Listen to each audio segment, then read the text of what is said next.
Now next question is about TPN, total parental nutrition. जो patients bed ridden होते हैं, कोमेटोज patient हैं, ऐसे पेशेंट्स जिनमें GIT की कोई मेजर सर्जरी हुई है, patient is unable to tolerate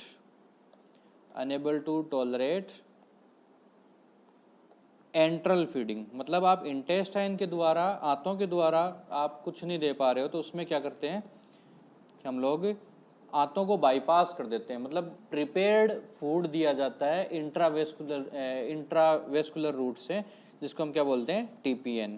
ठीक है, अब TPN है तो जाहिर सी बात है कि टोटल पेरेंटल न्यूट्रिशन दे रहे हैं, तो हम उसमें सारे कंपोनेंट्स जो एसेंशियल कंपोनेंट्स है बॉडी के लिए ज़रूरी है एनर्जी प्रोड्यूस करने के लिए, बॉडी को चलाने के लिए, तो वो सारे के सारे हम कैसे देंगे, पेरेंटल रूट से देंगे। ठीक है, अब जब अब पेरेंटल रूट से हम सारे के सारे देंगे तो मोस्ट इंपॉर्टेंट चीज़ क्या होती है हमारे लिए एनर्जी के लिए, ग्लूकोज। तो ये वाला फूड है वो उसमें ग्लूकोज रिच होता है। ठीक है, तो ग्लूकोज बॉडी के लिए भी ज़रूरी है और बॉडी में भी अगर अच्छी क्वांटिटी में होता है तो अच्छी एनर्जी बनती है। बट ये क्या है, अगर मान लो ग्लूकोज ज़्यादा होता है तो ग्लूकोज क्या करता है, ग्लूकोज अपने आप में कल्चर मीडिया होता है। कल्चर मीडिया का मतलब क्या हुआ कि कल्चर, इसमें बैक्टीरिया वायरस वगैरह को अगर ये मिल गया तो वो भी इसमें अच्छे से कल्चर करेंगे, वो भी इसमें अच्छे से ग्रो करेंगे, रिप्रोडक्शन करेंगे, अपने नंबर बढ़ाएंगे। ठीक है, और बैक्टीरिया वायरस जहाँ पे उनको कल्चर मीडियम मिल जाता है तो वो क्या करते हैं, फिर इन्फेक्शन करवाते हैं, सुपर एडेड इन्फेक्शन करवाते हैं। और ये इन्फेक्शंस है, ये पेशेंट कैसा है जो ऑलरेडी स्ट्रेस में है और सीवियर स्ट्रेस में। क्यों? क्योंकि इसकी GIT है, GIT काम नहीं कर रहा है। अब GIT काम नहीं कर रहा है, हमने वो बाईपास कर दिया और उसमें ग्लूकोज में अगर मान लो इन्फेक्शंस चले गए, उस ग्लूकोज की वजह से इन्फेक्शंस हो गए, तो ये बहुत ही लाइफ थ्रेटनिंग कंडीशन हो जाती है। ठीक है, क्यों? क्योंकि पेशेंट की इम्यूनिटी क्या है, अपने आप में स्ट्रेस की वजह से लो है, और लो इम्यूनिटी, एक तो लो इम्यूनिटी और ऊपर से सुपर एडेड इन्फेक्शन, और इन्फेक्शन भी कैसा, जिसको अच्छा कल्चर मीडिया मिला हुआ है, अच्छा मीडिया मिला हुआ है ग्रो करने के लिए। तो ऐसे में क्या होगा, ऐसे में वो पेशेंट के लिए बहुत ही हार्मफुल हो जाएगा और पेशेंट कैन सकम ड्यू टू दिस। ठीक है, तो इसमें आपको इन चीज़ों का ध्यान रखना होता है। एक तो वो विदिन 24 आवर आपको बैग चेंज करना, चाहे उसमें TPN बचा हुआ हो, सॉल्यूशन बचा हुआ हो थोड़ा बहुत। दूसरा क्या करना होता है, आपको सारी एसेप्टिक प्रिकॉशंस काम में लेनी होती है। सारी की सारी चीज़ें जो भी आप यूज़ कर रहे हो, पेशेंट को टच कर रहे हो, पेशेंट की रेगुलर केयर कर रहे हो, उसमें आपको सब जगह पे सेप्सिस का ध्यान रखना है। जैसे कैथेटर की केयर करनी है, राइल्स ट्यूब की केयर करनी है, आपको IV लाइन के आसपास में कहीं कोई इन्फेक्शन का इन्फेक्टिव एरिया ना बन जाए, तो हर एक चीज़ की आपको पर्टिकुलर केयर करनी होती है। दूसरा, आपको ये बैग है वो 24 घंटे में चेंज करना होता है। और बैग में भी अगर मान लो कुछ आपको क्लाउडी मतलब कुछ धुंधला लगता हो, ऐसा लगता हो कि इसका कलर है वो नॉर्मल कलर से चेंज हो गया है, क्लाउडी हो गया है थोड़ा, तो उसमें भी उसको भी आपको नहीं लगाना होता, क्योंकि क्लाउडी होना ही अपने आप में क्या बताता है, दर्शाता है कि ये वाला है, इसमें बैक्टीरिया वायरस ने अपनी कॉलोनी बनाना स्टार्ट कर दिया है। तो बैक्टीरिया वायरस की कॉलोनी बनी हुई है और अगर आपने उसको सेंट्रल लाइन या IV लाइन के थ्रू दे दिया तो सीधा का सीधा कहाँ जाएगा, डिसेमिनेटेड इन्फेक्शन करवाएगा पूरी बॉडी में। ठीक है, हार्ट में भी जाएगा, हार्ट के इन्फेक्शन कार्डाइटिस करवाएगा, लंग्स में जाएगा, निमोनिया कराएगा, और जनरलाइज बॉडी इन्फेक्शन, फिर उससे सीवियर SIRS शीर्ष में चला जाएगा patient, SIRS severe inflammatory response syndrome. ठीक है, और शीर्ष से फिर क्या होता है, फिर MODS मल्टीपल ऑर्गन डिसफंक्शंस, और मल्टीपल ऑर्गन डिसफंक्शन से होता है MODF। ये डिसफंक्शंस के बाद में फेल्योर में चला जाता है और अल्टीमेटली क्या हो जाती है, पेशेंट की डेथ हो जाती है। ठीक है, इसलिए TPN सॉल्यूशंस के बारे में ये चीज़ें आपको ध्यान रखनी होती है। नेक्स्ट क्वेश्चन जो पूछा गया है वो पूछा गया है वेगोटोमी के बारे में। ठीक है, वेगस क्या है, वेगस का होता है नंबर 10 नंबर नर्व है। ठीक है, इसका ये क्या है, बॉडी में सबसे वाइड स्प्रेड नेटवर्क किसी नर्व का है तो इस वेगस नर्व का है। ठीक है, वेगस नर्व मोस्टली बॉडी के सारे ऑर्गन्स को इनर्वेट कर रही होती है।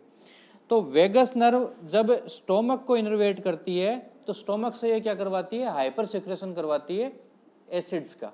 स्टोमक में कौन सा एसिड होता है, HCl होता है, और HCl का हाइपर सिक्रेशन अगर मान लो वेगस है, वेगस का स्टिमुलेशन ज़्यादा हुआ तो उससे क्या होगा, हाइपर सिक्रेशन ऑफ HCl होगा, और HCl ज़्यादा होने से क्या होगा, एसिड ज़्यादा होगा तो एसिड से क्या हो जाएगा, पेप्टिक अल्सर डिजीज हो जाएगा। ठीक है, अब पेप्टिक अल्सर डिजीज हो जाएगा तो अल्सर है, तो अल्सर क्या होते हैं, अल्सर पेनफुल भी होते हैं, अल्सर ब्लीड भी करते हैं, और अल्सर अगर मान लो टाइम पे ट्रीट नहीं करेगी या फिर टाइम पे ध्यान नहीं दिया गया तो they can lead into malignancy, cancers में भी वो कन्वर्ट हो जाते हैं। ठीक है, तो इन सब सीक्वेल्स से बचने के लिए एक प्रोसीजर होता है जिसमें हम वेगस की जो सप्लाई है, वेगस की नर्व की जो सप्लाई है स्टोमक वाली, वो हम कट कर देते हैं, जिसको हम क्या बोलते हैं, वेगोटोमी।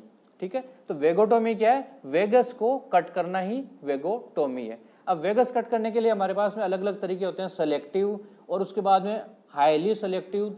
मतलब अगर आपने छोटे से छोटे इनर्वेशन को पकड़ा तो हाईली सेलेक्टिव हो गया, थोड़ा सा डिस्टल आके पकड़ा तो सेलेक्टिव हो गया, और सारी की सारी जगह हम वेगस नर्व को डिवाइड करते हैं, इसलिए हम इसको क्या बोलते हैं, वेगोटोमी। वेगस का नंबर क्या है, vagus is a 10th cranial nerve. इसके बाद में इससे फर्क क्या पड़ेगा, इससे स्टोमक में HCl का सिक्रेशन है वो डिक्रीज हो जाएगा, वो कम हो जाएगा, और उससे क्या फायदा मिलेगा, अगर HCl डिक्रीज हो गया तो अल्सर्स को क्या है, अल्सर्स को टाइम, बॉडी को टाइम मिलेगा कि वो जो अल्सर्स हैं उनको हील करा जा सके, और अल्सर हील हो गया तो उसके जो कॉम्प्लिकेशंस हैं, ब्लीडिंग, पेन या मैलिग्नेंसी में कन्वर्ट होने वाले, वो सारे के सारे क्या हैं, वो रोके जा सकते हैं। ठीक है, the vagus nerve stimulates the stomach to secrete hydrochloride HCl when it is severed. ये सीवियर्ड नाम का मतलब होता है to cut, to divide, divide करने को हम बोलते हैं सीवियर्ड। ठीक है, ये वो वाला सीवियर नहीं है, ये सीवियर्ड है। ठीक है, the neural pathway is interrupted and stomach secretions are decrease, और स्टोमक के सिक्रेशंस डिक्रीज हो जाएंगे तो उससे क्या फर्क पड़ेगा, इससे स्टोमक की एसिडिटी कम हो जाएगी, एसिडिटी कम हो जाएगी तो जो अंदर की म्यूकोसा है उसको हील करने का टाइम मिल जाएगा, और वो हील करेगी तो आगे वाले कॉम्प्लिकेशंस नहीं होंगे। ठीक है, अब नेक्स्ट क्वेश्चन पूछा गया है, that is about dumping syndrome. ठीक है, ये डंपिंग सिंड्रोम क्या होता है, तो देखिए स्टोमक है हमारा, स्टोमक में अगर मान लो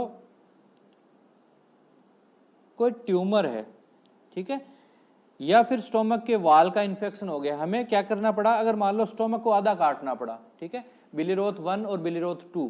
ठीक है, स्टोमक की 2 सर्जरियां होती है, बिलीरोथ फर्स्ट एंड बिलीरोथ सेकंड। ठीक है, ये बिलीरोथ फर्स्ट और सेकंड, इसको याद कैसे रख सकते हो, तो इसमें ड्यूडेनम से जोड़ते हैं और इसमें जेजुनम से जोड़ते हैं, जेजुनम। ठीक है, और इसमें किससे जोड़ते हैं, ड्यूडेनम से जोड़ते हैं। बिलीरोथ 1 में स्टोमक को किससे जोड़ते हैं, गैस्ट्रोड्यूडेनोस्टमी, दैट इज बिलीरोथ 1, और स्टोमक को जेजुनम से जोड़ना, गैस्ट्रोजेजुनोस्टमी, जीजे और जीडी। ठीक है, तो अब जब हम स्टोमक को आधा काट देते हैं तो आधा काटा हुआ स्टोमक, इससे हमने क्या जोड़ा, या तो ड्यूडेनम जोड़ा या फिर हमने लाके क्या जोड़ा, जेजुनम जोड़ा। अब ऐसे में क्या होगा कि जो ये यहाँ वाला पार्ट था, पाइलोरस वाला पार्ट, ये तो कट हो गया, ये पार्ट अगर कट हो गया तो इसका जो पाइलोरस का स्फिंक्टर था वो स्फिंक्टर चला गया, स्फिंक्टर भी कट हो गया। अब स्फिंक्टर कट हो गया तो स्फिंक्टर का काम क्या होता है, स्फिंक्टर क्या करता है, रेगुलेट करता है मूवमेंट्स को, कि उसके द्वारा थोड़े थोड़े अमाउंट में ही खाने को बाहर जाने दिया जाएगा, ताकि क्या होगा, यहाँ पे स्टोमक में जो खाना बचा हुआ रहेगा वो उसको डाइजेस्ट करने में हेल्प मिलेगी। क्यों, क्योंकि जो एसिड है, एसिड इसका ब्रेकडाउन करेगा, और ब्रेकडाउन करेगा तो वो स्लो एक अपनी फिक्स रेट पे कर पाता है। बट जब हमने ये वाला पार्ट काट दिया, ये वाला स्फिंक्टर चला गया, पाइलोरिक स्फिंक्टर चला गया, तब क्या होगा, यहाँ से जो खाना आएगा वो यहाँ पे पड़ा रहेगा, और पड़ा हुआ खाना अचानक से जैसे इसमें मोटिलिटी आएगी, मूवमेंट आएगा, तो धक्के के साथ में क्या होगा, वो ड्यूडेनम में चला गया या फिर जेजुनम में चला गया। तो ये अचानक से ऊपर से नीचे गिरना, ये क्या बोलता है, इसको बोलते हैं हम लोग डंपिंग सिंड्रोम। ये डंपिंग सिंड्रोम से क्या होगा, डंपिंग सिंड्रोम से ये खाना, आधा पचा हुआ खाना और बड़ी अमाउंट में क्या होगा, ड्यूडेनम या फिर जेजुनम में आके गिर गया। अब ये वाला खाना है, ये अगर थोड़ी थोड़ी अमाउंट में आता है तो इंटेस्टाइन्स क्या करती, इंटेस्टाइन्स उसको एकोमोडेट करती रहती। इंटेस्टाइन क्या करती, थोड़ा सा अपने सीक्रेशंस डाले, बाइल आ गया मान लो, है ना, बाइल आ गया, पेनक्रियाज का जूस आ गया, स्टोमक का एसिड था उसको न्यूट्रलाइज कर दिया गया। थोड़े थोड़े अमाउंट में आता है तो थोड़े थोड़े अमाउंट में बाइल भी आता रहेगा, पेनक्रियाज का जूस भी आता रहेगा, और खाना डाइजेस्ट होता रहेगा। बट इस सिचुएशन में क्या होगा, ये खाना सीधा का सीधा बड़ी अमाउंट में इंटेस्टाइन में आ गया। अब इसमें ये कैसा है, ये हाइपरोस्मोलर है, इसकी ओस्मोलरिटी ज़्यादा है। तो ओस्मोलरिटी का मैंने आपको पहले भी बताया कि ओस्मोलरिटी क्या करती है, हाई टू लो जाती है, हाई टू लो।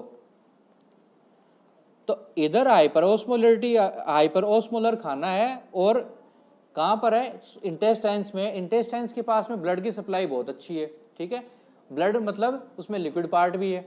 तो अब जब हाई ओस्मोलर वाला पार्ट अंदर है और लो ओस्मोलर वाला बाहर है, तो ये लो ओस्मोलर से हाई ओस्मोलर की तरफ जाएगा ताकि वो इक्वल कर सके ओस्मोलरिटी। अब जब यहाँ से अचानक से बहुत बड़े अमाउंट में फ्लूइड अंदर चला गया तो वो क्या करेगा, सारा का सारा फ्लूइड अंदर खींच लेगा, और सारा का सारा फ्लूइड अंदर खींचते ही वो जो सप्लाई है वो सप्लाई एम्पर हो जाएगी, और ये सप्लाई एम्पर हो जाएगी तो पेशेंट को क्या होगा, अचानक से किसी जगह पे ब्लड ज़्यादा चला जाएगा तो पेशेंट को प्रोफ्यूज स्वेटिंग, चक्कर आना, पेशेंट फेंट हो जाएगा, पेशेंट गिर सकता है ऐसी सिचुएशन में। तो इस सारे सिंड्रोम को हम क्या बोलते हैं, डंपिंग सिंड्रोम। ये क्या है, डंपिंग सिंड्रोम। तो इसके ऊपर जो क्वेश्चन पूछा गया है उसमें दे रखा है कि डंपिंग सिंड्रोम सीन आफ्टर सब टोटल गैस्ट्रेक्टमी। सब टोटल गैस्ट्रेक्टमी D1 वो बिलिरोथ 1 एंड बिलिरोथ 2, ठीक है। दोनों में क्या हो सकता है, आपने स्टोमक काट दिया मान लो आधा, यहाँ पे लाके आपने ड्यूडेनम जोड़ दिया, यहाँ से बड़े अमाउंट का खाना अंदर आ गया या फिर जेजुनम में आ गया, ठीक है। तो ये क्या करेगा, rapid passage of concentrated fluid into small intestines, मतलब जो खाना था उसकी ओस्मोलरिटी ज़्यादा है, हाइपर ओस्मोलर खाना स्मॉल इंटेस्टाइन में आके गिरा तो वो क्या करेगा, आसपास से फ्लूइड खींच लेगा, और सारा फ्लूइड खींचते क्या होगा, when high osmolarity osmotic fluid passes rapidly into small intestine causes hypovolemia. Hypovolemia क्यों होगा, क्योंकि सारा का सारा वॉल्यूम तो इसने खींच लिया। अब सारा वॉल्यूम इसने खींच लिया तो जो एसेंशियल सप्लाईज हैं वो कहीं ना कहीं हैम्पर होंगी, दिमाग की सप्लाई, हार्ट की सप्लाई, लंग्स की सप्लाई, लीवर की सप्लाई, वो हैम्पर होंगी। दिमाग की सप्लाई हैम्पर होते ही क्या होगा, पेशेंट को चक्कर आएगा, तेज चक्कर आएगा, पेशेंट गिर सकता है। और बाकी ऑर्गन्स की सप्लाई डिमिनिश होने से क्या होगा, पेशेंट को प्रोफ्यूज स्वेटिंग होगी, ठीक है। It results into sympathetic response, और सिंपैथेटिक रिस्पॉन्स से क्या होगा, टेकिकार्डिया, हार्ट फास्ट फास्ट काम करेगा, क्योंकि ब्रेन का क्या सिग्नल जाएगा, ब्लड की सप्लाई है वो एडिक्वेट नहीं है, काइंडली इंक्रीज सप्लाई, सप्लाई बढ़ाएं। तो सप्लाई बढ़ाने के लिए सबसे पहले हार्ट के पास में क्या बचता है कि वो फास्ट फास्ट काम करना चालू कर देता है, और हार्ट के फास्ट काम करने को हम क्या बोलते हैं, टेकिकार्डिया। और बीट्स में मेजर करेंगे तो कितनी बीट्स से ज़्यादा, 100 बीट्स, 100 बीट्स क्रॉस करते हैं उसको हम क्या बोलेंगे, टेकिकार्डिया। अब टेकिकार्डिया हो जाएगा, डायफोरेसिस हो जाएगा। डायफोरेसिस मतलब अचानक से ठंडे पसीने, ठंडे तेज पसीने आना चालू हो जाएगा, और डिजीनेस चालू हो जाएगा, मतलब चक्कर वगैरह, घबराहट, चक्कर, ये स्टार्ट हो जाएंगे। तो ये सब किस में देखने को मिलता है, आफ्टर सब टोटल गैस्ट्रेक्टमी। ये कॉमन चीजें हैं कि पेशेंट को डंपिंग सिंड्रोम हो रहा है स्टोमक की सर्जरी के बाद में। आपको दे दिया कि पेशेंट, एक नर्स को पेशेंट मिला पोस्ट ऑपरेटिव डे 5, और पेशेंट को नर्स ने फीड दिया, और फीड देते ही पेशेंट को अचानक से तेज पसीने आने लग गए, टेकिकार्डिया स्टार्ट हो गया, चक्कर आना चालू हो गया। व्हाट कुड बी पॉसिबल कोज, ठीक है। तो पॉसिबल कोज दो ही हो सकते हैं, नंबर 1 डंपिंग सिंड्रोम, और दूसरा कोई कार्डियक एमआई वगैरह का कुछ अटैक हो, ठीक है। तो ये आपको दिमाग में होना चाहिए, ये सीक्वेंस चलते हैं इसमें, ठीक है। नेक्स्ट क्वेश्चन है, contain some blood and clots is an expected response during first 24 hours after gastric resection because of oozing of blood and blood coagulation। मतलब क्या हुआ, स्टोमक जैसे आप कट करते हो, स्टोमक की कोई सर्जरी हुई, स्टोमक में कोई कैंसर था, उसके लिए आधा स्टोमक काट दिया गया, या फिर कोई भी रिसेक्शन या एनास्टोमोसिस। रिसेक्शन एनास्टोमोसिस का मतलब क्या होता है, मान लो ये इंटेस्टाइन थी, यहाँ पे कोई ट्यूमर हो गया, कैंसर हो गया, तो इस पार्ट को आपने काटा और इधर वाले हिस्से को इधर वाले हिस्से से लाके जोड़ दिया, ठीक है। तो ये पार्ट तो हो गया रिसेक्शन, और ये पार्ट हो गया एनास्टोमोसिस। सेम अगर मान लो अपन स्टोमक में बात करें तो स्टोमक का नीचे वाला पार्ट तो आपने, लोअर पार्ट तो आपने काट दिया और ड्यूडेनम को लाके जोड़ दिया, तो ये इतना पार्ट तो कट हो गया, कट को हम क्या बोलेंगे, रिसेक्शन। नीचे वाले को ऊपर वाले से लाके जोड़ने को बोल देंगे एनास्टोमोसिस, ठीक है। तो रिसेक्शन और एनास्टोमोसिस करने के बाद में कॉम्प्लिकेशंस, अर्ली कॉम्प्लिकेशंस क्या हो सकती हैं, तो अर्ली कॉम्प्लिकेशंस मैंने पहले भी बताया था, कोई भी सर्जरी के बाद में मोस्ट कॉमन अर्ली कॉम्प्लिकेशन होता है ऊजिंग एंड ब्लीडिंग, ठीक है। अगर मान लो वेसल है वो इनकम्प्लीट कोगुलेट हुई, तो उससे क्या हो जाएगा, ब्लड का रिसाव होता रहेगा। ठीक है, आपने कोई बड़ी वेसल थी, उस बड़ी वेसल्स को आपने कोगुलेट करके या फिर नोट टाई करके छोड़ दिया, नोट है वो ढीली पड़ गई या नोट ढीली लगी, तो ऐसी सिचुएशन में भी क्या हो सकता है, ब्लड है वो ऊज कर सकता है। मोस्ट कॉमनली ये अर्ली में मिलता है आपको विद इन 24 आवर्स। ठीक है, तो ये अगर होता है, स्मॉल अमाउंट में होता है और पेशेंट को कोई टेकिकार्डिया नहीं हुआ और पेशेंट को तेज पसीने भी नहीं आए और पेशेंट का बीपी भी ठीक है, तो मतलब क्या है कि कोई क्लॉट पास हुआ है। और यही चीजें अगर मान लो इसके साथ में दे दिया कि टेकिकार्डिया हो गया, मतलब हार्ट फास्ट काम करने लग गया, बीपी फॉल कर गया, मतलब टेकिकार्डिया और बीपी फॉल करने को हम एक साथ क्या लिखते हैं, शॉक में चला गया पेशेंट। ये मिलता है, ये कॉमनली मिलता है पेशेंट्स में। पोस्ट ऑपरेटिव जो पेशेंट की केयर कर रहे होते हैं ना, तो उसमें कॉमनली मिलता है सडन टेकिकार्डिया और शॉक, मतलब अलार्मिंग साइन है ये अचानक से खतरे की घंटी है, खतरे की घंटी है। इसको आपको प्रॉम्प्टली मैनेज करना होगा। एक तो कंसर्निंग जो सर्जन है उसको आपको तुरंत इन्फॉर्म करना होगा कि पेशेंट अचानक से शॉक में गया है ना, कि उसका बीपी है वो गिर गया है और पेशेंट की पल्स है वो बढ़ गई है। दूसरा क्या करना चाहिए आपको, पेशेंट का शॉक मैनेज करना है, तो लार्ज आईवी बोर कैनुलाज हैं वो लगाने अचानक से, अगर ऐसा होता है तो दो साइड में 2 कैनुला लगा के सडन फ्लूइड स्टार्ट करना, और फ्लूइड के अलावा आपको ब्लड की अरेंजमेंट भी करनी चाहिए। ठीक है, तो ये क्या है, ये नर्सिंग स्टाफ कॉमनली ये चीज़ें फेस करता है। कारण क्योंकि सर्जन सर्जरी करके चला जाता है, पेशेंट की पोस्ट ऑपरेटिव केयर कौन करता है, नर्सिंग स्टाफ कर रहा होता है। तो आपके दिमाग में होना चाहिए कि 24 घंटे में अगर मान लो छोटी मोटी ब्लीडिंग या छोटी मोटी ऊजिंग या फिर कोई क्लॉट्स आते हैं, तो दैट इज कंसिडरेबल कि छोटा मोटा कहीं से कुछ जो छोटी छोटी वेसल्स थी उनमें ब्लीड हुआ है।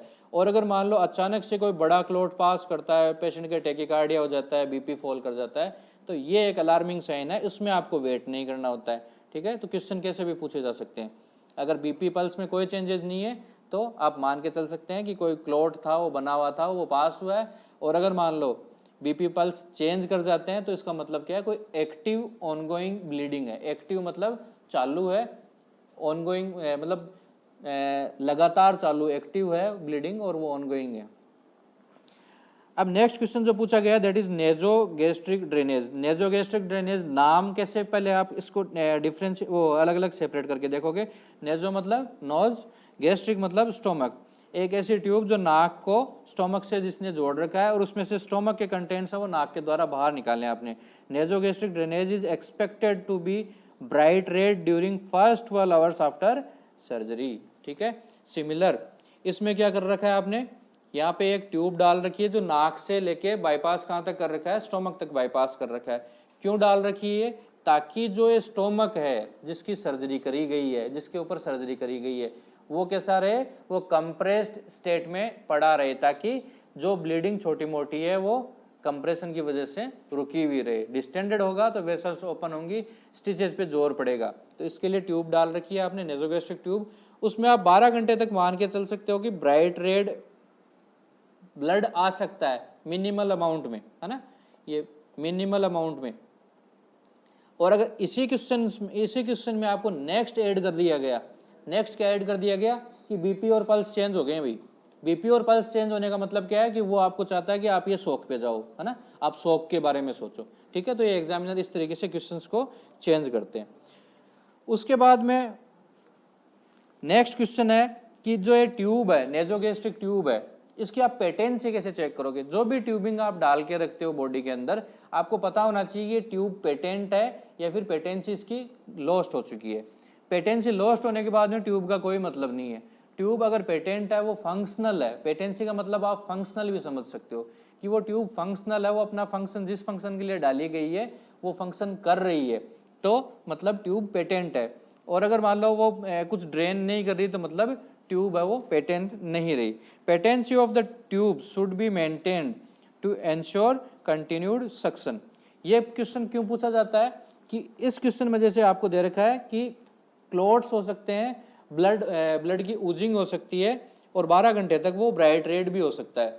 तो ब्लड की क्या टेंडेंसी होती है, ब्लड वेसल्स में बहता है तो साफ सुथरा बहता है, वो कंटिन्यूस फ्लो करता रहता है। जैसे वेसल से बाहर निकलता है वो क्या, उसकी क्या टेंडेंसी हो जाती है, क्लॉट करने की टेंडेंसी हो जाती है। और क्लॉट करने की टेंडेंसी की वजह से क्या है, अगर मान लो कोई क्लॉट है और क्लॉट आके वो क्या कर सकता है, जो नेजोगैस्ट्रिक ट्यूब का जो हिस्सा है जहाँ से वो सक्शन आप कर पा रहे हो, जहाँ से वो फ्लूइड आ रहा है, उस जगह पे क्लॉट आके अटक गया, तो इसका मतलब क्या हुआ कि ट्यूब की पेटेंसी चली गई है। ठीक है, तो patency of tube should be maintain to ensure continued suction. अगर ट्यूब पेटेंट है तो कंटिन्यूड सक्शन आता रहेगा, क्योंकि बॉडी है वो HCl प्रोड्यूस करती ही रहती है, म्यूकस HCl ये प्रोड्यूस होते रहते हैं, तो उसमें क्या है सक्शनिंग में आता रहेगा। और वो ब्लॉक होने का मतलब क्या है, क्लॉट ने उसको ब्लॉक कर दिया है, तो आप उसको चेक करो कहीं अंदर ब्लीडिंग चालू हो और बाहर सक्शन में कुछ ना आ रहा हो, तो ये एक खराब स्थिति हो सकती है। Use of normal saline minimizes fluid and electrolyte disbalances या disturbances during irrigation। इरिगेशन का मतलब होता है कि धुलाई, सिंपल वर्ड्स में बोलते हैं धुलाई। बहुत सारे क्लॉट्स जम गए तो आप क्या करोगे, नॉर्मल सेलाइन लोगे और नॉर्मल सेलाइन लेके वहां से वॉश करोगे और वॉश करके वापस से सक्शन कर लोगे। इस प्रोसेस को हम पूरे को क्या बोलते हैं, suction and irrigation. Irrigation and suction, irrigation का मतलब धुलाई, आपने NS डाल के वो जो क्लॉट्स थे उनकी धुलाई करी, डाइल्यूट करा और सक्शन के द्वारा उनको खींच के बाहर कर दिया गया। ठीक है, तो सक्शन एंड इरिगेशन है वो कौन से उससे करते हैं, तो हम NS से करते हैं। कारण क्या है, NS है वो मोर फिजियोलॉजिकल सॉल्यूशन है, ये बॉडी की जो इलेक्ट्रोलाइट्स हैं उनके कहीं ना कहीं क्लोज प्रोक्सीमिटी में है, उन जैसे जैसे इलेक्ट्रोलाइट्स हैं। इसीलिए क्या है कि आप अगर मान लो 1 लीटर या 2 लीटर से भी धुलाई कर देते हो तो ये क्या है, ये डिस्टर्ब नहीं करेगा, ये डिस्टर्ब नहीं करेगा इलेक्ट्रोलाइट्स को। और इलेक्ट्रोलाइट डिस्टर्बेंस होना अपने आप में एक खराब स्थिति होती है। पोटेशियम बढ़ गया तो खराब, पोटेशियम घट गया तो खराब, सोडियम बढ़ गया तो खराब, सोडियम घट गया तो खराब। सिंपल वर्ड्स में देखें तो इन दोनों के बारे में थोड़ा थोड़ा, पोटेशियम बढ़ जाएगा तो हार्ट को रोक सकता है, पोटेशियम घट गया तो एक तो आंतों के मूवमेंट्स रुक जाएंगे, है ना, बावल मूवमेंट्स कम हो जाएंगे, और पोटेशियम बढ़ गया तो कार्डियोटॉक्सिक हो जाएगा। सोडियम अगर मान लो कम हो गया तो वो क्या करेगा, दिमाग के जो सिग्नल्स हैं उनको हैम्पर करना चालू कर देगा। सोडियम बॉडी में ज़्यादा रुका तो वो क्या कर सकता है, वो ब्लड अपनी तरफ वाटर को खींचेगा और उससे क्या हो सकता है, डाइल्यूशनल कोगुलोपैथी भी हो सकती है। ठीक है, तो सोडियम बढ़ना भी खराब, पोटेशियम बढ़ना भी खराब, सोडियम घटना भी ज़्यादा लेवल से ज़्यादा खराब। तो ये मतलब इलेक्ट्रोलाइट्स वो अपनी नॉर्मल रेंज में होने चाहिए। ठीक है, इसलिए हम उनकी नॉर्मल रेंज मानते हैं, उनको कभी भी जीरो नहीं करते हैं। ठीक है, नेक्स्ट क्वेश्चन है that is physiological normal saline is used in gastric instillation to prevent electrolyte disturbances and imbalance. Simple बात है जो हमने कर ली। ठीक है, कि NS ही यूज क्यों करते हैं, क्योंकि NS का जो कॉम्पोजिशन है, NS के जो इलेक्ट्रोलाइट्स का कॉम्पोजिशन है वो that is in close proximity to हमारे बाहर वाले इलेक्ट्रोलाइट्स के। 30 ml of NS and normal saline and continue the suction। मतलब आप इरिगेशन के लिए 30 ml से आप इरिगेट कर सकते हैं और उसके बाद में वापस उसको सक्शन कर सकते हैं। Loss of water and electrolyte associated with intestinal suctioning.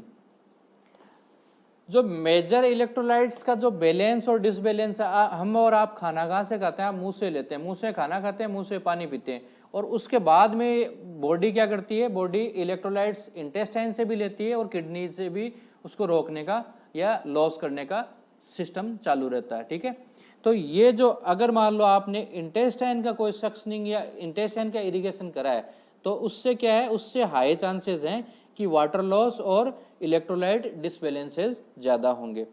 Fluid deficit, next line है, fluid deficit is adverse effect of nasogastric tube suctioning, dehydration is dangerous because of fluid loss with GI suction.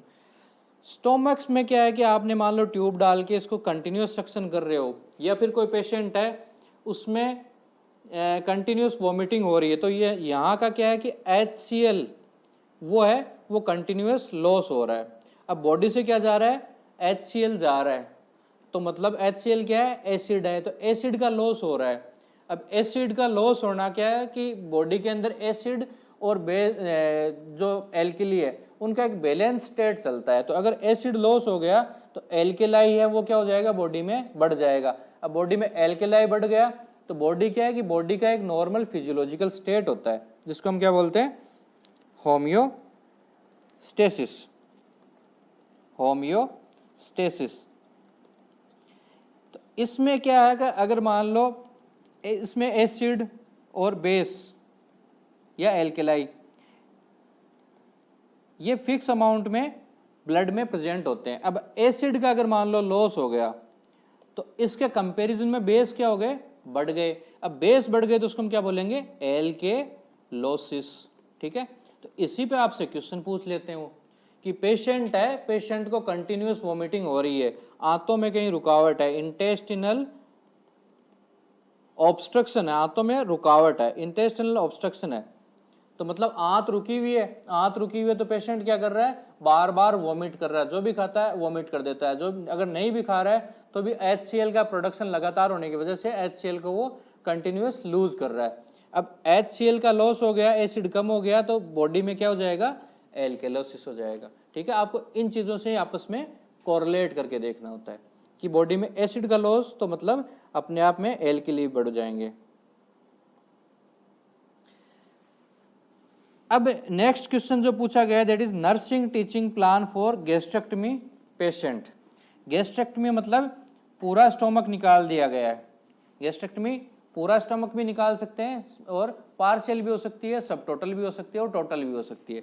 तो उसके बाद में nursing plan या nursing plan of action क्या होना चाहिए। ठीक है, इसको चलो थोड़ा सा एक डिटेल में बता देता हूं मैं कि ये मान लीजिए हमारा स्टोमक है, तो स्टोमक में मान लो यहां पर कोई कैंसर था तो आधा काट दिया गया, तो उसको हम क्या बोल देंगे, सब टोटल गैस्ट्रेक्टमी। ठीक है, यहां पर कोई बड़ा कैंसर था तो इसमें यहां से यहां तक काट दिया गया, तो इसको हम क्या बोल देंगे, टोटल मतलब पूरा गैस्ट्रेक्टमी। अब एक सर्जरी और होती है स्टोमक की जिसमें क्या है कि पेशेंट बहुत ही मोटा है, सीवियरली ओबीज पेशेंट है, ओबेसिटी का पेशेंट है। अब सीवियरली ओबीज जो पेशेंट होते हैं उनमें क्या करते हैं हम लोग, वेट रिडक्शन के लिए भी सर्जरीज करते हैं। अब वेट रिडक्शन के लिए सर्जरीज में क्या करते हैं हम लोग, पेशेंट खाता कहाँ से, मुंह से खाता है, वो बार बार खाता है, उसका स्टोमक इतना बड़ा हो गया कि उसको सेटाइटी की फीलिंग ही नहीं आती। अब सेटाइटी की जब तक फीलिंग नहीं आएगी, सेटाइटी की फीलिंग का मतलब क्या है कि पेशेंट को खाना, हम जब खाना खा लेते हैं तो हमें एक फील आता है कि पेट भर गया है ना, वो जब हम तब तक खाते हैं जब तक कि हमारा पेट नहीं भर जाता। अब पेट भरने की फीलिंग है, जब तक वो पेशेंट वेट करता है तब तक वो 3 किलो खा चुका होता है ना। अब वो 3 किलो खा चुका होता है तो बॉडी में क्या है, 3 kgs रॉ मटेरियल चला गया। अब उससे क्या है कि फैट डिपोजिशन बॉडी में बढ़ता है। तो इसके लिए हम क्या करते हैं कि पेशेंट का जो स्टोमक है उसकी कैपेसिटी को कम कर देते हैं, जिसको हम क्या बोलते हैं, स्लीव गैस्ट्रेक्टमी। तो पेशेंट सर्जरीज में क्या है, आप सब टोटल काट सकते हो, टोटल काट सकते हो और स्लीव गैस्ट्रेक्टमी कर सकते हो स्टोमक की। अब ये सारी सर्जरीज के बाद में नर्सिंग टीचिंग क्या है। ठीक है, नर्सिंग टीचिंग सिंपल है कि आपको पेशेंट को जब डिस्चार्ज कर रहे हो तब उसको बताना है कि आपका स्टोमक है वो पहले जितना बड़ा नहीं है, पहले जितना बड़ा नहीं है, तो अगर आप पहले जितना खाने की कोशिश करोगे या उतना खाओगे तो ये अर्ली स्टेज में क्या हो सकता है, सूचर्स गिव अवे कर सकते हैं और सीवियर कॉम्प्लिकेशन हो सकती है, एनास्टमोटिक लीक हो सकता है। अर्ली क्या हो सकता है, जो एनास्टमोसिस करा गया है वो लीक कर सकता है, नंबर 1। ठीक है, अब दूसरा क्या कॉम्प्लिकेशन बताओगे, थोड़ा लेट है, डिलेड कॉम्प्लिकेशन बोल सकते हैं जिसको हम। डिलेड में क्या होगा कि आप उसको क्या बोलोगे कि आपका स्टोमक काट दिया गया है, आपका स्टोमक है उसकी कैपेसिटी है वो कम हो गई है, तो इसलिए आप क्या करें कि थोड़ा थोड़ा खाएं, बार बार खाएं, स्मॉल फ्रीक्वेंट मील्स लें। क्या बोलेंगे, स्मॉल, थोड़ा, फ्रीक्वेंट मतलब बार बार, स्मॉल फ्रीक्वेंट मील्स लें। ठीक है, उससे क्या फायदा रहेगा, थोड़ी अमाउंट में जाएगा तो वो डंपिंग सिंड्रोम भी नहीं करेगा, और अगर मान लो थोड़ी अमाउंट में खाया हुआ था वो अगर इंटेस्टाइन में चला भी गया तो वो क्या है, ज्यादा ब्लड अपनी तरफ नहीं खींचेगा, और ज्यादा ब्लड अपनी तरफ नहीं खींचेगा तो जो डंपिंग सिंड्रोम है वो एग्रीवेट नहीं करेगा। वो क्या है, स्मॉल अमाउंट में ब्लड आया तो क्या बॉडी उसको कंपनसेट कर लेगी, बॉडी को कंपनसेट करने का चांस मिलेगा। ठीक है, उसके बाद में जो नेक्स्ट है उसमें क्या है कि symptoms of dumping occurs due to some degree in about 50% of individuals who have undergone a gastrectomy. Dumping क्या है कि ऑलमोस्ट मतलब हाफ पेशेंट्स में ही मिलता है। जैसे पेशेंट क्या करेगा, पेशेंट ने ज़्यादा अमाउंट में खाना खाया या फिर हाई कार्बोहाइड्रेट डाइट ली। कार्बोहाइड्रेट भी क्या करते हैं, कार्बोहाइड्रेट इंस्टेंट एनर्जी तो देते हैं बट वो पानी को खींचते हैं। तो हाई कार्बोहाइड्रेट डाइट या फिर बिग अमाउंट में खाना खाया तो उन सब से क्या हो सकता है, उसको डंपिंग हो सकता है। उसके बाद में क्या समझाना है उसको, it includes weakness, faintness, heart palpitation और डायफोरेसिस। मतलब पेशेंट को क्या हो सकता है, पसीने आ सकते हैं, हार्ट फास्ट पंप करेगा तो पल्पिटेशंस महसूस होंगे, फेंटनेस मतलब चक्कर आके पेशेंट गिर सकता है, कमजोरी लगेगी। तो इन सब से बचने के लिए पेशेंट को क्या है, आपको एजुकेट करना है कि आप थोड़ी थोड़ी अमाउंट में बार बार खाएं ताकि डंपिंग सिंड्रोम है वो एग्रेवेट ना हो। उसके बाद में नेक्स्ट क्वेश्चन है that is pernicious anaemia is seen after gastrectomy. ये लैंग्वेज कुछ भी दे सकता है, ए पेशेंट ऑफ एनीमिया कम या admitted with history of gastrectomy for cancer surgery. ठीक है, तो कैंसर सर्जरी के लिए पेशेंट एडमिट हुआ, गैस्ट्रेक्टमी हो रखी है उसकी, एनीमिया का पॉसिबल कारण क्या हो सकता है। तो एनीमिया का पॉसिबल कारण क्या हो सकता है, फर्स्ट और फॉरमोस्ट थिंग स्टोमक से क्या होता है, स्टोमक से एक फैक्टर निकलता है जो कि आयरन को एब्जॉर्प्शन को या B12 के एब्जॉर्प्शन को बढ़ाता है। तो वो अगर स्टोमक या आपने कट कर दिया तो फैक्टर रिलीज नहीं होगा, फैक्टर रिलीज नहीं होगा तो पेशेंट में क्या देखने को मिलेगा, एनीमिया। अब कुछ इंपॉर्टेंट पॉइंट्स के बारे में बात करें इसके रिलेटेड, तो पैराइटल सेल्स होती है वो क्या करती हैं, इंट्रिंसिक फैक्टर को सीक्रेट करती हैं। पैराइटल सेल्स ऑफ स्टोमक है ना, स्टोमक की पैराइटल सेल्स हैं वो क्या करती हैं, इंट्रिंसिक फैक्टर को रिलीज करती हैं। और इंट्रिंसिक फैक्टर अगर मान लो नहीं होगा तो उससे क्या होगा, pernicious anaemia will be caused by lack of vitamin B12। ये विटामिन B12 एब्जॉर्ब तो टर्मिनल आइलियम में जाके होगा बट इसका जो फैक्टर है वो स्टोमक से सीक्रेट करा जाता है। ठीक है, तो अगर ये इंट्रिंसिक फैक्टर नहीं होगा तो ये नहीं होगा और ये नहीं होगा तो एनीमिया हो जाएगा, परनीसियस एनीमिया बोलेंगे उसको हम। विटामिन B12 की डेफिशिएंसी से होने वाले एनीमिया को हम क्या बोलते हैं, परनीसियस एनीमिया। और विटामिन B12 की डेफिशिएंसी किन में होगी, जिनमें आपने स्टोमक काट दिया। स्टोमक काटने से क्यों होगी, क्योंकि गैस्ट्रेक्टमी से जो इंट्रिंसिक फैक्टर है वो रिलीज नहीं होगा। अब ठीक है, इंट्रिंसिक फैक्टर के बारे में थोड़ी बात करें तो intrinsic factor produced by parietal cells of stomach best nursing action to prevent pulmonary complications, promoting frequent turning and deep breathing and mobilize secretions। Intrinsic factor है वो, इंट्रिंसिक फैक्टर के बारे में हम लोग बात कर चुके हैं। वो कहाँ से निकलता है, तो पैराइटल सेल से, स्टोमक की पैराइटल सेल से सीक्रेट करा जाता है। अब उसके बाद नेक्स्ट जो उसमें क्वेश्चन दिया गया है, नेक्स्ट जो टर्म दी गई है that is for pulmonary complications. ये कोई भी मेजर सर्जरी होती है, मेजर सर्जरी के बाद में दो प्रकार की कॉम्प्लिकेशंस देखी जाती हैं। एक तो होती है लंग्स से रिलेटेड और दूसरी होती है किडनीज से रिलेटेड। ठीक है, एक किडनी वाली और एक लंग वाली।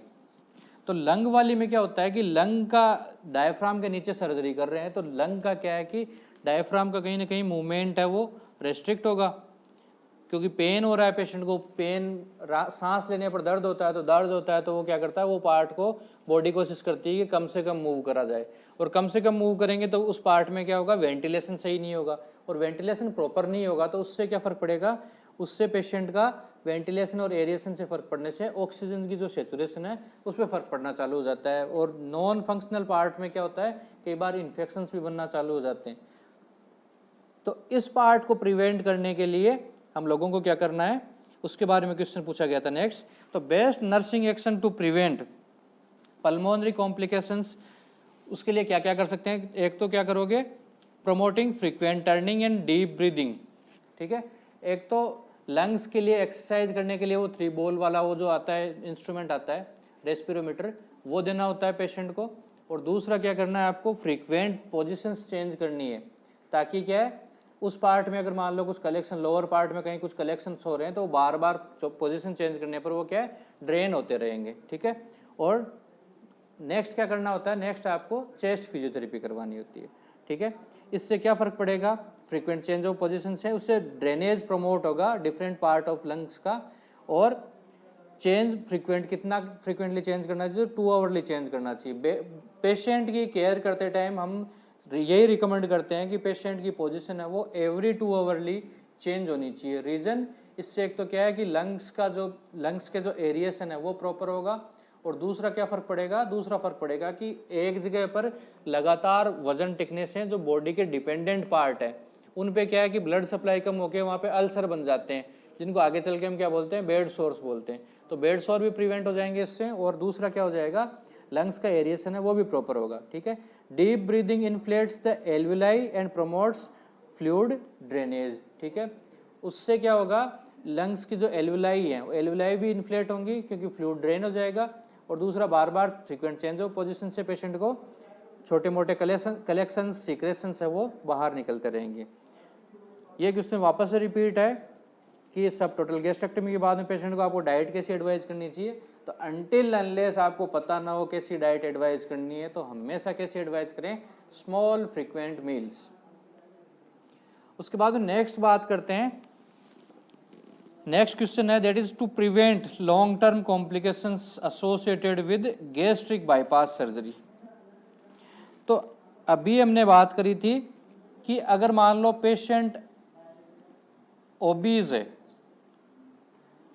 ओबेसिटी है वो ज़्यादा है, वजन है वो 120-30 किलो 40 किलो से ज़्यादा है, तो ऐसे में क्या है, पेशेंट का वेट रिड्यूस करने के लिए हम 2 प्रकार की सर्जरी कर सकते हैं। एक तो क्या कर सकते हैं, रेस्ट्रिक्टिव टाइप,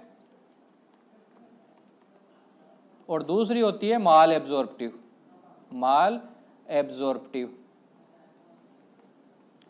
ये रेस्ट्रिक्टिव और माल एब्जॉर्प्टिव में फ़र्क कैसे समझेंगे, तो रेस्ट्रिक्टिव क्या है कि आपने स्टोमक की एक स्लीव काट दी, स्टोमक की स्लीव काटने से क्या होगा कि स्टोमक की कैपेसिटी कम हो गई, तो कैपेसिटी क्या हो गई, रेस्ट्रिक्ट हो गई, इसको हम क्या बोलेंगे, रेस्ट्रिक्टिव टाइप।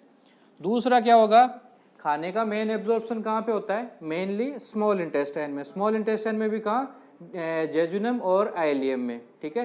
तो आप क्या कर सकते हो, ये जो जहाँ से एब्जॉर्ब ज़्यादा हो रहा है खाना वो पार्ट ही बाईपास कर दो। आपने क्या करना है कि उस पार्ट को कट करके बाईपास कर दिएगा। जैसे देखिए ये यहाँ पर क्या था, ये इंटेस्टाइन इस जगह नहीं इस जगह कंटिन्यू हो रही थी, है ना, बट सर्जरी करके क्या करा, यहाँ पे स्टेपल मार दिया, स्टेपल मारते क्या हो गया, ये वाला पार्ट अलग हो गया और ये वाला पार्ट है वो अलग हो गया।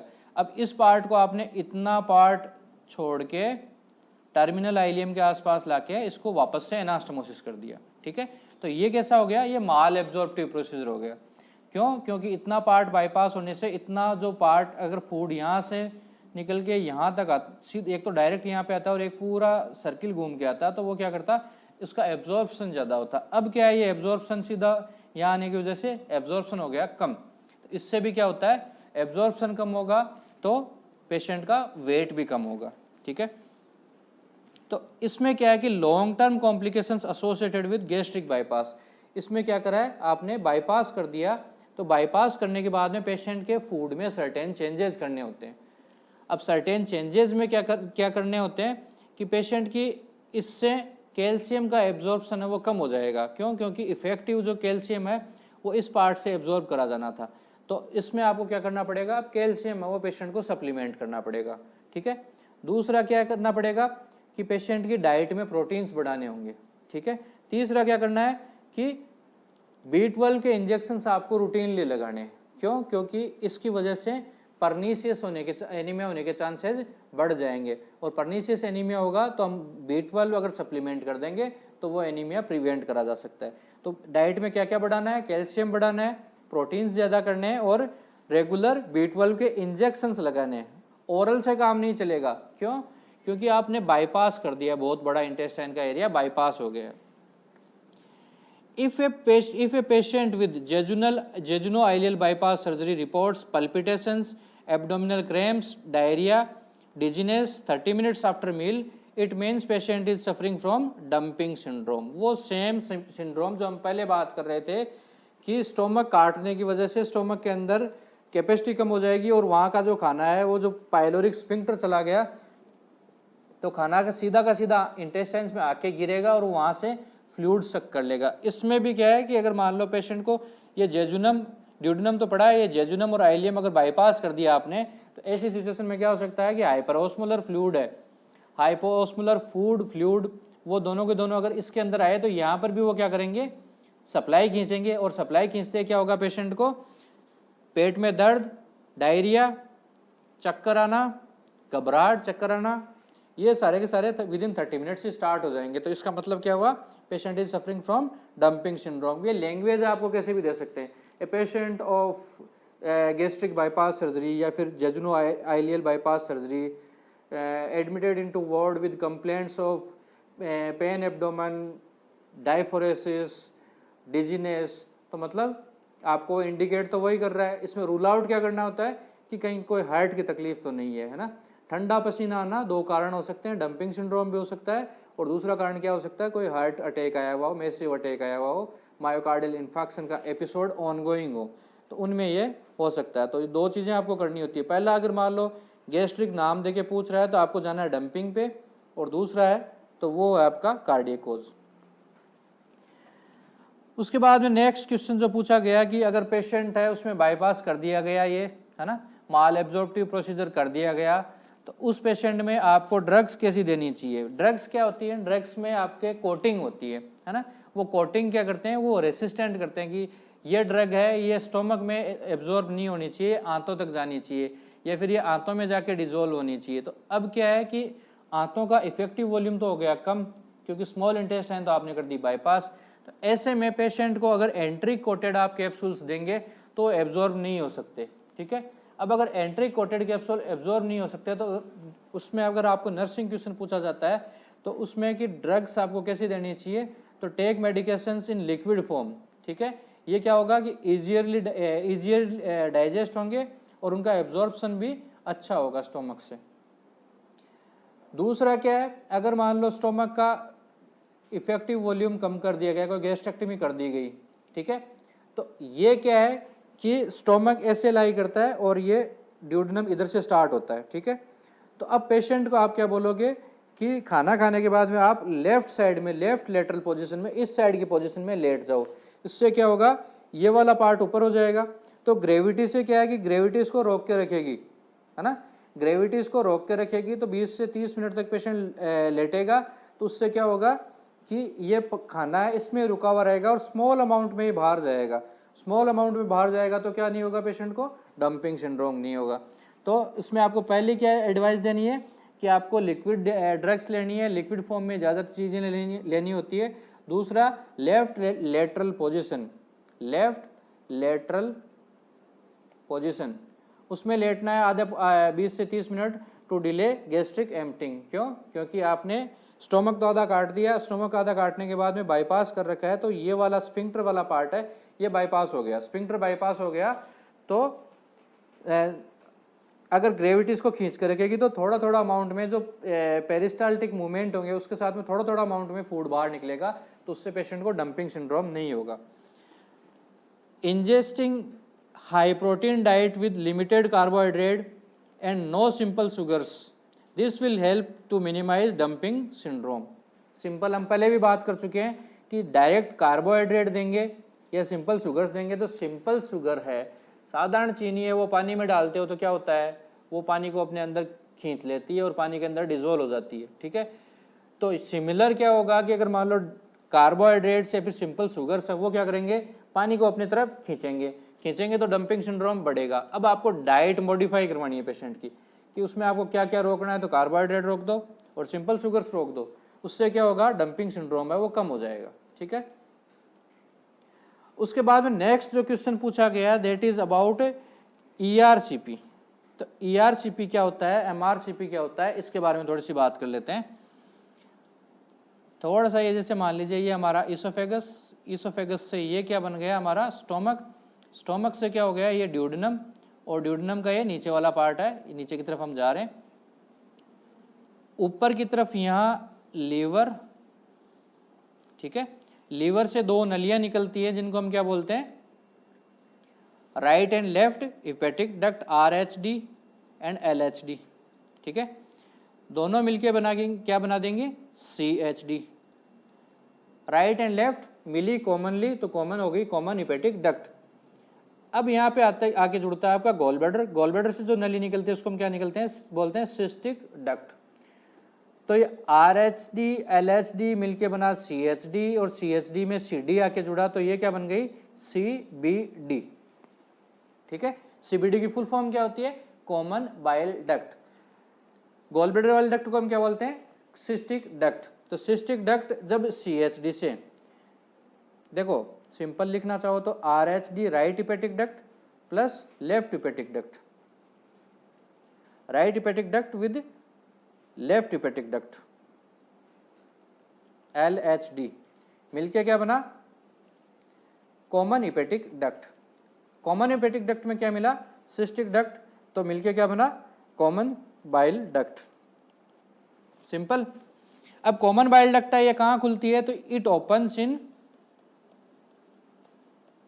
Second part of duodenum, second part of duodenum. ये ड्यूडेनम के सेकंड पार्ट में आके ये डक्ट है, ये ओपन होनी होती है। ये जनरली क्या है, ये यहाँ पे होता है, आपको समझाने के हिसाब से इसको यहाँ पे बनाया गया है, तो इसको हम यहाँ पे बना लेते हैं और ये डक्ट आके यहाँ पे खुल गई। अब क्या है कि अब हमें अगर कुछ पैथोलॉजी लगती है, कोई बीमारी लगती है, इन डक्ट का काम क्या है, मेनली राइट और लेफ्ट हिपेटिक डक्ट, इनसे क्या निकलता है, इनसे आता है बाइल, है ना। बाइल क्या करेगा, बाइल इन दोनों डक्ट से आएगा और बाइल को स्टोर कहां पे करके रखा जाता है, bile is stored in gall bladder. भाई ब्लैडर है तो कुछ ना कुछ तो रोक के रखेगा, तो ये गोल वाला ब्लैडर है तो ये क्या रोक के रखेगा, बाइल रोक के रखेगा। ठीक है, अब क्या है कि अगर मान लो यहां से ये बाइल है वो आगे नहीं जा पा रहा, बाइल की रुकावट होगी, तो बाइल का स्टेसिस होगा, तो उससे क्या होगा, बिलिरुबिन है वो यहाँ पे डिपॉजिट होगा, यहाँ पे होगा, यहाँ पे होगा, और पीछे बैक फ्लो की वजह से पूरी बॉडी में बिलिरुबिन डिपॉजिट होना चालू हो जाता है। ठीक है, बिलिरुबिन जैसे डिपॉजिट स्किन के नीचे होगा, स्किन का कलर चेंज हो जाएगा, आंखों में आएगा तो आंखों में कलर चेंज हो जाएगा, टंग का कलर चेंज कर देगा, नेल्स का कलर चेंज कर देगा, यूरिन का कलर चेंज कर देगा। ठीक है, तो ये सारे के सारे क्या हो गए, इन सब में येलोइश डिस्कलरेशन हो गया, जिसको हम क्या बोलते हैं, जॉन्डिस या इक्टेरस। ठीक है, अब हमें पता करना है कि ये बिलिरुबिन कहाँ पे रुका हुआ है। तो बिलिरुबिन की रुकावट देखने के लिए हमारे पास में दो प्रकार के रास्ते हैं, दो जांच है। एक तो क्या करो आप, MRI की सहायता से MRCP करो, MRCP की फुल फॉर्म क्या होती है, मैग्नेटिक रेजोनेंस कोलेंजियो और पेनक्रियाटोग्राफी।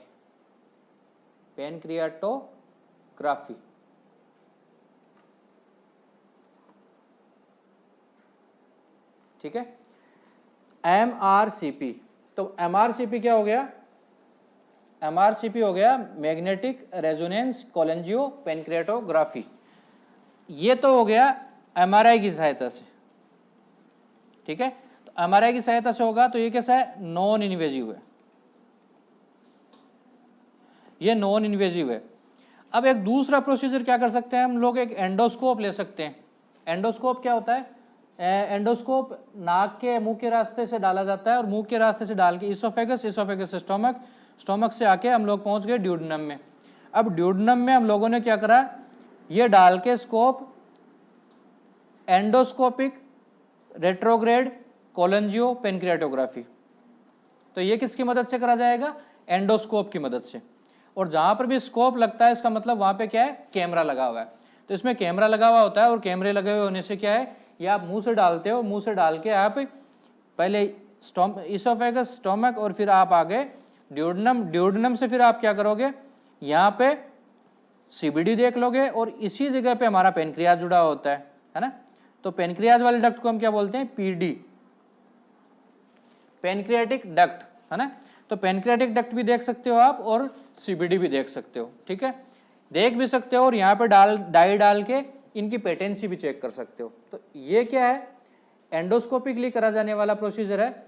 ये क्या है, ये डायग्नोस्टिक है भाई। इसमें आप क्या कर सकते हो, सिर्फ आप डायग्नोसिस बना सकते हो कि इस जगह से आगे रुकावट है ना, तो ये डायग्नोस्टिक प्रोसीजर हो गया। इसमें क्या है कि अगर मान लो आपको पता चल गया कि इस जगह पे रुकावट है, यहाँ पे कोई पत्थर पड़ा है, तो आप पत्थर पकड़ के खींच के निकाल के ला सकते हो। तो इसलिए ये कैसी होगी, डायग्नोस्टिक, मतलब आपने जांच भी कर ली और प्लस पत्थर है तो पत्थर आपने डोरमिया बास्केट में फंसाया और खींच के ले आए, या फिर स्वाइप करा और इंटेस्टाइन में डाल दिया। तो ये डायग्नोस्टिक प्लस क्या है, थेराप्यूटिक, क्योंकि आप इससे इलाज भी कर सकते हो, थेरेपी भी कर सकते हो, तो ये थेरेप्यूटिक।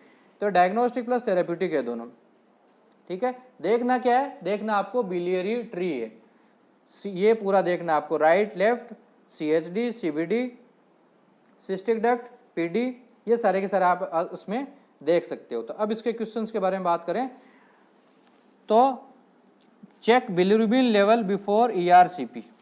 क्यों, बिलिरुबिन क्या है, बिलिरुबिन लेवल, जैसे ये डायग्राम दे रखा है, इसमें क्या कर रखा है आपने, ये स्टोमक से आए, यहाँ आके आपने क्या करा, इस जगह पे ये CBD है और ये क्या है, पेनक्रियाटिक डक्ट है, ये CBD और ये PD। तो इसमें क्या है कि इसमें आपको पता चल गया कि यहाँ पर रुकावट है, बट ये क्या है, अपने आप में एक इन्वेजिव प्रोसीजर है। आप उसके अंदर क्या कर रहे हो, एक स्कोप डाल रहे हो। अब स्कोप डाल रहे हो, तार डाल रहे हो, तो जहाँ पर भी आप कुछ मैनिपुलेशन करते हो बॉडी में, तो बॉडी का क्या रिस्पॉन्स होता है, बॉडी में वहाँ पे आ जाती है स्वेलिंग। तो इस जगह पे अगर मान लो स्वेलिंग आ गई है ना, और स्वेलिंग आ गई तो इससे क्या होगा, बाइल आगे जाएगा नहीं, और अगर बाइल आगे नहीं जाएगा तो बाइल रुकेगा, और बाइल रुकेगा तो बिलिरुबिन लेवल क्या हो जाएगा, बिलिरुबिन लेवल हो जाएगा ज़्यादा। तो ये कैसा है कि सूजन जहाँ पर भी होती है, सूजन 2 से 5 दिन में ठीक हो जाती है, सूजन कम होगी तो बाइल वापस से निकलना चालू हो जाएगा। तो इसीलिए आपको क्या करवाना होता है कि बिलिरुबिन लेवल ERCP से पहले चेक करके देख लेना होता है, ताकि आप डिफ्रेंशिएट कर पाओ। ERCP involves the insertion of cannula into pancreatic duct PD और कॉमन बाइल डक्ट CBD, ठीक है, ड्यूरिंग एन एंडोस्कोपी। ये PD और ये CBD, ठीक है, PD CBD। अब इसमें क्या है कि the test is not performed if the patient bilirubin level is more than 3 to 5 mg per deciliter because cannulation may cause edema with increased obstruction of bile flow। ये क्या है, ये कंडीशनल चीज है। अगर मान लो बाइल फ्लो आपको पता है यहाँ पर कोई स्टोन फंसा हुआ है, तो उसके लिए तो ये थेरेप्यूटिक है ना, तो उसमें आप कर सकते हो। बट अगर पहले से पेशेंट का बिलिरुबिन बढ़ा हुआ है ना, तो इसमें क्या होगा, सडन एक बार बिलिरुबिन और भी बढ़ सकता है। जनरली तो क्या करते हैं हम लोग, यहाँ पे एक छल्ला डाल के छोड़ देते हैं ताकि वो ल्यूमन नैरो ना हो। But question point of view से अगर पूछा जाता है, जो आपके वाले में दे रखा है, तो इसमें क्वेश्चन पॉइंट ऑफ व्यू से पूछा जाता है, तो आइडियली क्या है, ज़्यादा बढ़ा हुआ बिलिरुबिन होगा तो उसमें इग्नोर कर सकते हो आप, पहले MRCP पे जा सकते हो, MRCP के बाद में आप ERCP पे जा सकते हो, ठीक है। तो इससे क्या फ़र्क पड़ेगा, इससे फ़र्क ये पड़ेगा कि जो 3 से 5 मान लो बढ़ा हुआ है, तो बढ़े हुए बिलिरुबिन में करोगे तो फर्दर स्वेलिंग आ सकती है। उससे बचने के लिए हमें क्या करना है, पहले MRCP कर लो, MRCP करने के बाद में अगर मान लो ERCP कर भी रहे हैं तो स्टेंट डालना है, ठीक है। ये कंडीशनल है, ये एब्सोल्यूट नहीं है। दूसरा क्या है, कोलेडोकोलिथियासिस। कोलेडोकोलिथियासिस क्या होता है, देखो लिथ जहां पर भी आता है ना, लिथ का मतलब होता है स्टोन। गॉल ब्लैडर में स्टोन होगा तो उसको हम क्या लिखेंगे, कोलेलिथियासिस, ठीक है। गॉल ब्लैडर के बाद में अगर मान लो CBD में स्टोन होगा तो उसको हम क्या लिखेंगे, कोलेडोकोलिथियासिस। पेनक्रियाटिक डक्ट में स्टोन होगा तो उसको हम क्या लिखेंगे,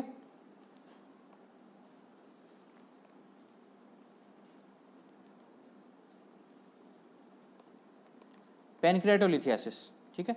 जहां पर भी लिथ लग जाता है मतलब स्टोन। अब क्या है, ये जैसे राइट और लेफ्ट हिपेटिक डक्ट मान लेते हैं, इन दोनों से मिलके बन गई अपनी common hepatic duct. Common hepatic duct से आगे कौन सी डक्ट जुड़ती है, गॉल ब्लैडर वाली, जिसको हम क्या बोलते हैं, सिस्टिक डक्ट। अब गॉल ब्लैडर क्या है कि गॉल ब्लैडर में मान लो गॉल ब्लैडर का बेसिक फंक्शन क्या है, स्टोर बाइल, ये बाइल को स्टोर करके रखता है। अब बाइल क्या है, अगर बाइल मान लो पड़ा ही रहे लंबे टाइम तक, तो उससे क्या हो जाएगा, बाइल को ये पड़ा रखता है, दूसरा क्या करता है, उसको सेचुरेट करता है, तो सुपर सेचुरेट हो जाएगा बाइल। लंबे टाइम तक मान लो आपने खाना नहीं खाया तो बाइल वहीं का वहीं पड़ा था, तो उससे क्या हो गया, सुपर सेचुरेट हो गया। सुपर सेचुरेट होने से क्या होता है, उसमें बनते हैं स्टोन्स। स्टोन्स गॉल ब्लैडर में पड़े हैं तो कोई परेशानी नहीं है ना, कॉमनली कई बार मिल भी जाते हैं, एक्सीडेंटली मिलते हैं, उनको हम लोगों को आइडियली कुछ नहीं करना होता। तो अगर गॉल ब्लैडर में स्टोन पड़ा है और पड़ा है, कोई तकलीफ नहीं है, चलता रहेगा। बट अगर ये स्टोन यहाँ से स्लिप होके इस नली में आ गया, जिस नली को हम क्या बोलेंगे, कॉमन बाइल डक्ट, इस कॉमन बाइल डक्ट में आ गया, तो ये अब क्या करेगा, अब ये आगे बाइल नहीं जाने देगा। क्यों, पहले तो इसके अंदर पड़ा था, इस ब्लैडर में पड़ा था, तो बाइल इधर से इधर डायरेक्ट जा रहा था।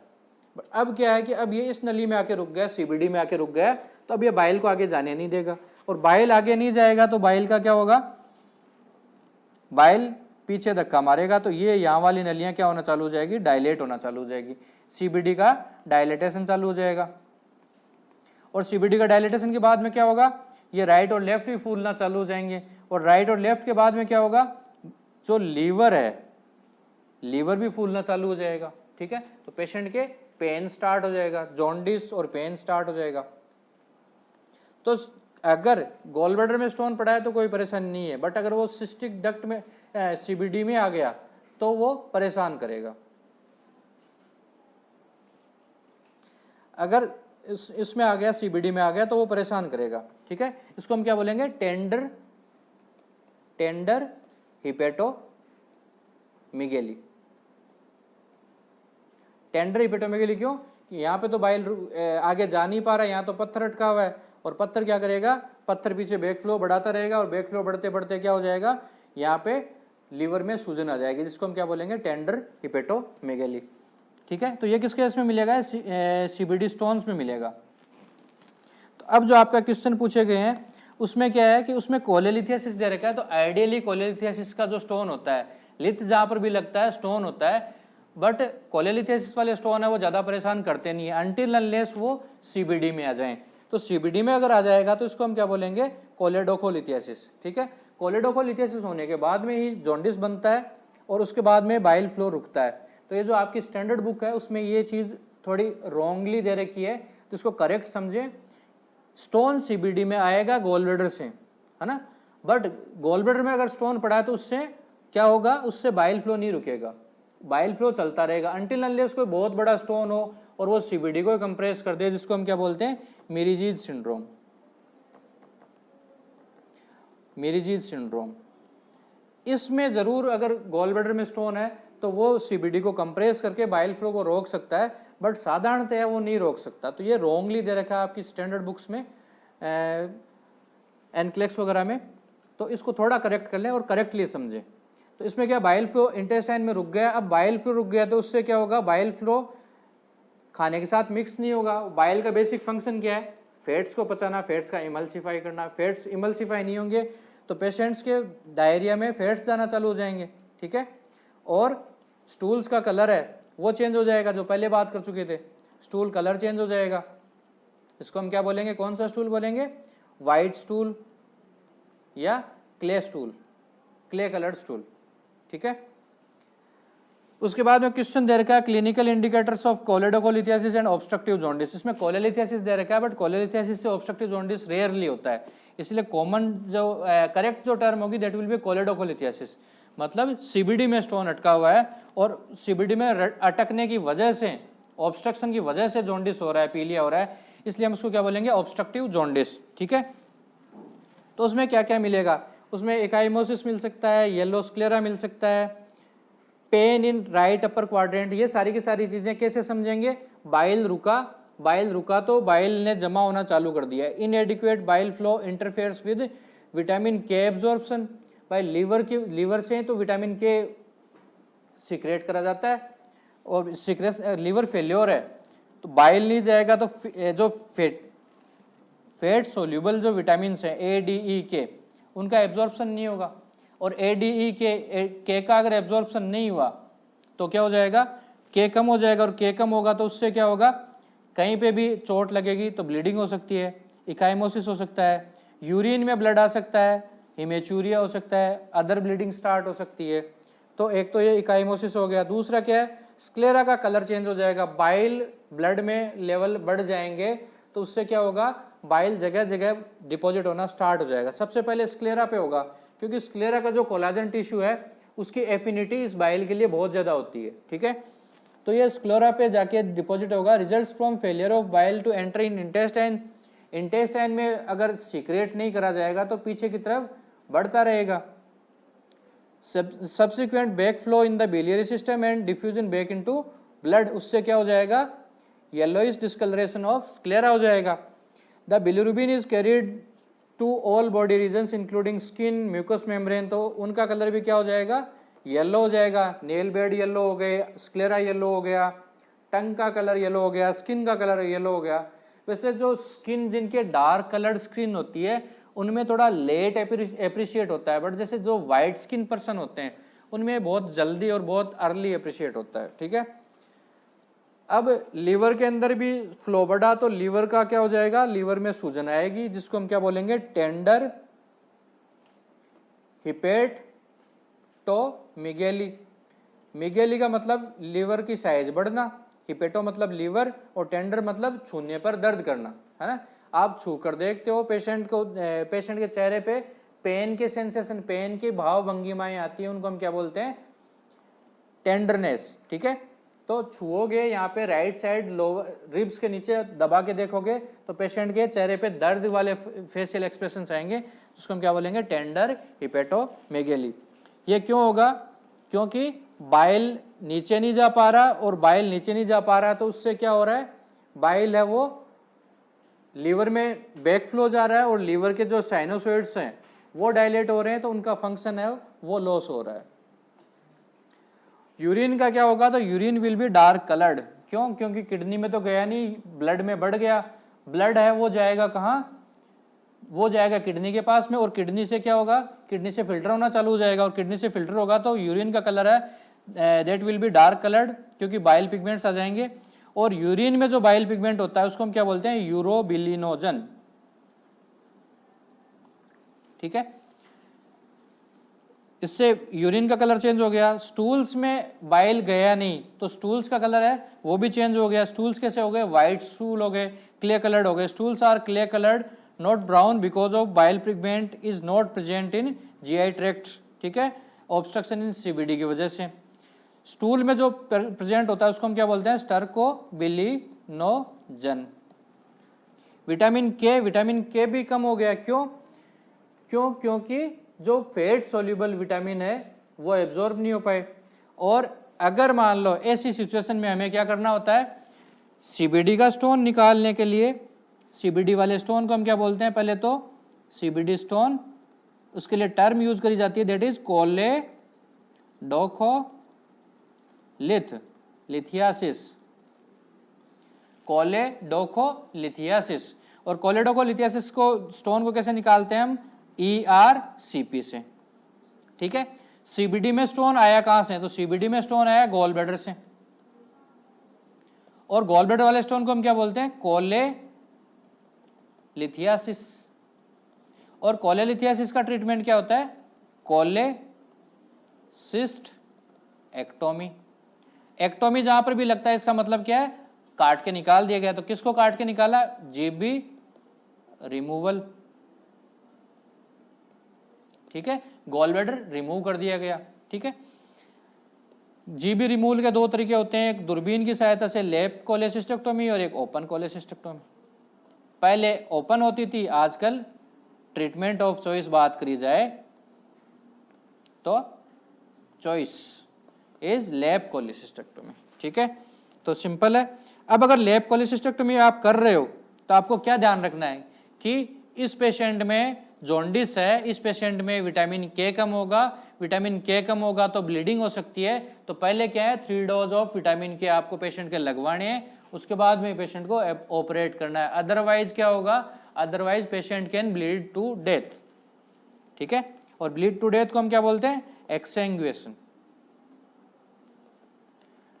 ब्लीडिंग टू डेथ एक्सैंग्युएशन उसके लिए टर्म यूज करी जाती है, ठीक है।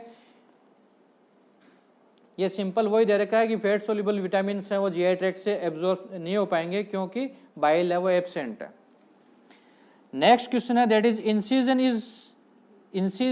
Is in the close proximity to patient's diaphragm is the main reason for assessment of clinical indicator of respiratory complications after abdominal cholecystectomy। ये मैंने पहले भी आपको एक्सप्लेन करा था कि जब भी आप डायफ्राम के आसपास कोई सर्जरी करते हो तो उसमें क्या होता है कि पेशेंट को पोस्ट ऑपरेटिवली पेन होता है, ठीक है।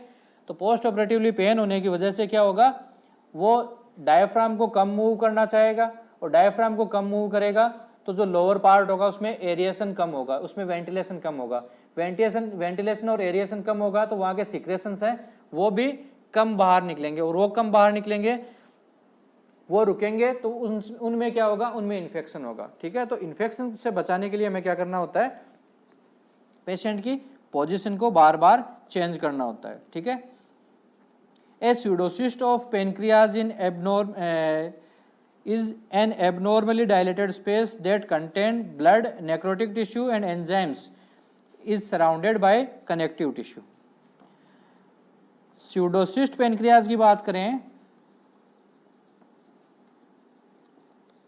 देखो सबसे पहले तो आपको नाम पता होना चाहिए सिस्ट, फ्लूइड फिल्ड सेक,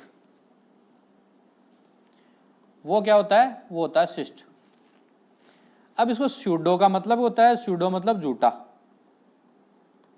रियल नहीं है, स्यूडो है। तो ट्रू कब होगा और स्यूडो कब होगा? ट्रू तो जब अगर मान लो कोई ट्रू लाइनिंग हो, ट्रू एपिथेलियल लाइनिंग हो इस फील्ड की, इस शेक की, तो इसको हम क्या बोलेंगे, ट्रू शेक, है ना, ट्रू सिस्ट। और अगर इसकी लाइनिंग है उसमें कोई प्रॉपर एपिथेलियल लाइनिंग नहीं हो, नो प्रॉपर एपिथेलियल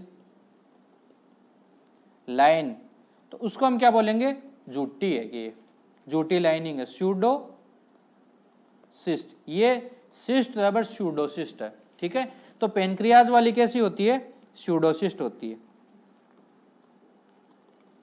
ठीक है। अब स्यूडोसिस्ट के बारे में बात करें तो स्यूडोसिस्ट बनती कैसे, हमने अभी बात करी लीवर से दो नलियां निकलती हैं, फिर वो गॉल ब्लैडर से वाली से आके जुड़ जाती हैं, ठीक है। फिर वो क्या करती हैं, फिर वो पेनक्रियाज वाली से आके जुड़ जाती हैं, ठीक है। अब पेनक्रियाज की जो मेन नली है उसको हम क्या बोलते हैं, एमपीडी। पेनक्रियाज की दो नलियां आके खुलती हैं यहाँ पे, एमपीडी, और एक मेन पेनक्रियाटिक डक्ट और दूसरी आती है accessory pancreatic duct.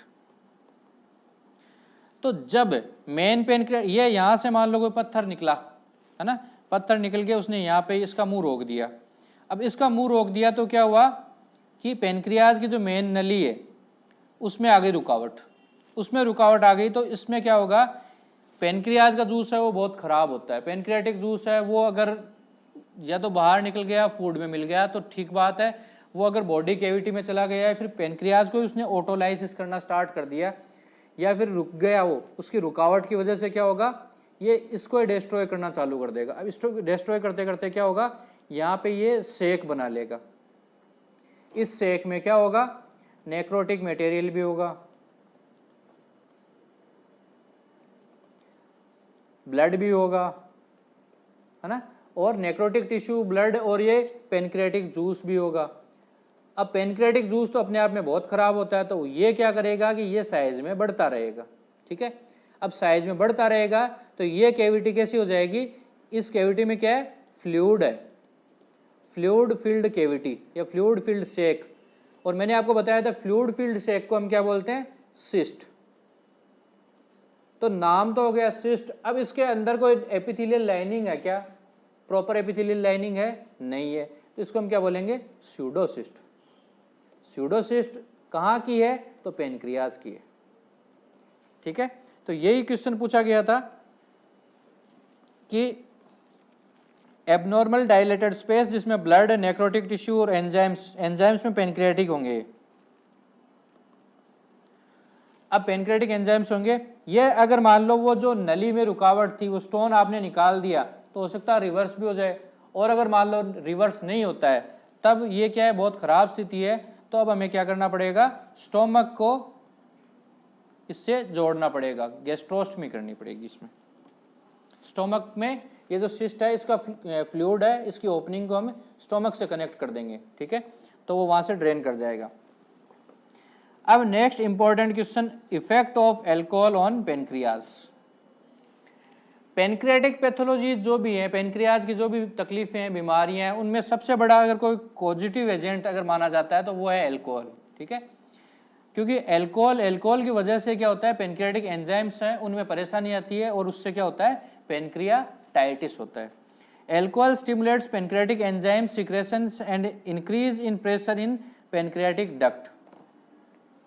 Alcohol excessive amount में लेने से क्या होगा कि उसको अल्कोहल क्या करेगा, स्टिमुलेट करेगा पेनक्रियाज को कि पेनक्रियाटिक एंजाइम से वो बाहर निकलें, उससे उसमें प्रेशर बढ़ेगा। The back flow of enzymes into pancreatic interstitial space results in partial digestion and inflammation of pancreatic tissue. जो मैंने आपको अभी बताया कि मेन नली तो रुक गई, तो मेन नली रुकी तो क्या हुआ, जो जूस था वो क्या करेगा, पीछे की तरफ बैक फ्लो बढ़ाता रहेगा, और बैक फ्लो बढ़ाएगा तो क्या होगा, एक जगह से ये पेनक्रियाज के टिश्यू को खाना चालू कर देगा। इफ पेनक्रियाटिक, और उससे क्या होगा, उससे स्यूडोसिस्ट भी बन सकती है। If pancreatic cancer patients is apprehensive and restlessness then nursing action include encouraging expression of concern